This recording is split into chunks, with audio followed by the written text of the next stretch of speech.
कुछ चालाक ज्योतिषाचार्यों ने अपनी ज्योतिष गणना, उनका काम ज्योतिष गणना करते रहते हैं और आने वाले समय की गणना उनके दिमाग में हमेशा रहती है।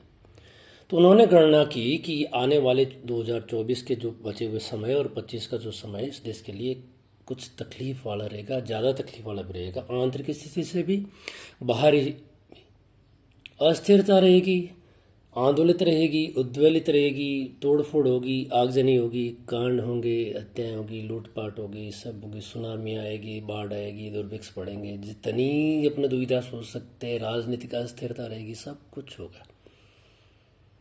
तो उन्होंने जब सोचा कि ये हो तो रहा है, अरे ये तो होना है, संसार है, इसमें यही होता आया है, ये संसार कब स्थिर रहा है। अस्थिरता इसकी बिल्कुल बड़ी खूबी है, तकलीफ इसमें हमेशा आती है। उनको एक पर एक मज़ा आ गया इस बीच में। उनको ये मज़ा आया कि अगर हम इन सारी तकलीफ़ों का ठीकरा किसी के सिर पे फोड़ सकते हैं तो उनका टारगेट बना नरेंद्र मोदी। कारण बना कि भैया आपने जो ये राम मंदिर का जो उद्घाटन किया है ये जिम्मेवार है सारी तकलीफ़ों का। धन्य हो आपका ज्ञान। कितने लोग देखो चतुर चालाक होते हैं। अपनी भड़ास को निकालने का एक ज्योतिषीय सहारा ले लिया। मजा आ गया। अब क्या होगा, अब देश में जो भी आने वाले दिनों में तकलीफ आएगी, हम कहेंगे अरे साहब राम मंदिर का उद्घाटन गलत समय पर हुआ था इसलिए होता है। दोस्तों, अपना पड़ोसी देश श्रीलंका इसी ज्योतिष के कारण डूब रहा है। वहाँ सब कुछ, वहाँ के शासन व्यवस्था में ज्योतिष मंत्रालय होता है, ज्योतिष 25-30 ज्योतिष निर्णय लेते हैं, उनके बहुमत से जो निर्णय होता है वो निर्णय उस देश में लागू होता है। और बाकी जो तकलीफें होती है सब उसमें टोड़ दी जाती है कि भाई इस देश का भाग्य अच्छा नहीं चल रहा है इसलिए हो रहा है।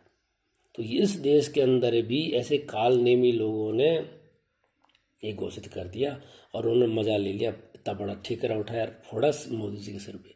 अब जो कुछ भी तकलीफ होगी ना, आपको चींटी भी काटेगी ना आने वाले साल में, तो कहेगी ये मोदी जी ने राम मंदिर का उद्घाटन गलत समय पे किया था इसलिए आपको चींटी काटी। मोदी जी ने ऐसा क्यों किया? मोदी जी को पता था कि जो कृतज्ञ लोग हैं ना इस देश के, ये उसे जरूरी नहीं शासन सत्ता को वापस सौंपे।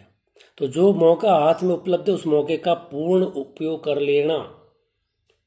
500 सालों से ज़्यादा की जो जद्दोजहद थी उसको एक झटके में ख़त्म करके राम को प्रतिष्ठापित करके मोदी जी फ्री हो गए।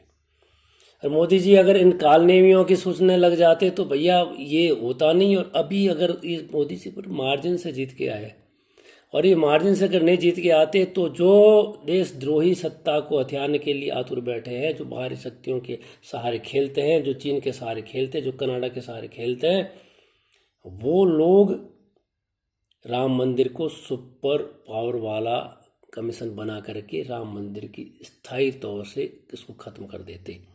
तो मोदी जी को पता था कि आने वाला समय बड़ा विकट है, इसलिए जो समय हाथ में उपलब्ध है उसमें ही जो करना है कर करके फ्री हो जाओ।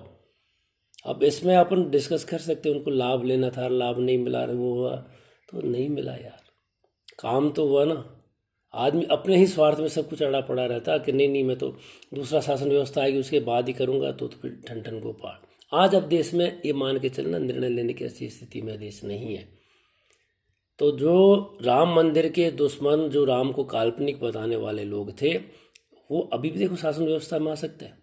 उनकी छटपटाहट अपने को देख ही रही, बहुत कम मार्जिन के साथ में बैठे, अस्थिरता के साथ में वो कभी भी इस देश के अंदर शासन को संभाल सकते हैं, देश के नागरिक संभाल लेंगे। पर उनका पहला उद्देश्य होगा आते ही राम मंदिर को सुपर कमीशन बना करके ख़त्म करने का।